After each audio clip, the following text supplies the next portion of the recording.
இந்திய மக்கள் அனைவருக்கும் என்னுடைய காலை வணக்கம். நேற்று ஆந்திராவில் தேர்தல் வன்முறைகள் தொடர்ந்து நீடிப்பதால் 144 தடை உத்தரவு போடப்பட்டிருந்தது என்பதை நாம் பார்த்தோம். இன்றைக்கு அதே தினத்தந்தி பேப்பரில் என்ன போட்டிருக்காங்க, தேர்தல் வன்முறை இன்னும் நீடிச்சு இருக்கிறதுனால 2 மாவட்ட கண்காணிப்பாளர்கள் பணியிடை நீக்கம் செய்யப்பட்டிருக்காங்க.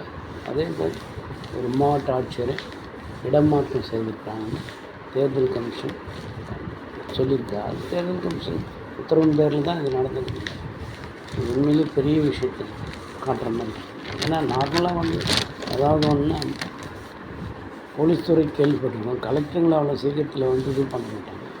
இதெல்லாம் கலெக்டருங்களையும் சேர்த்து பண்ணிக்கிறாங்க போது இது பெரிய விஷயமாக கருதப்படுது. என்னை பொறுத்தவரை என்னுடைய கருத்து.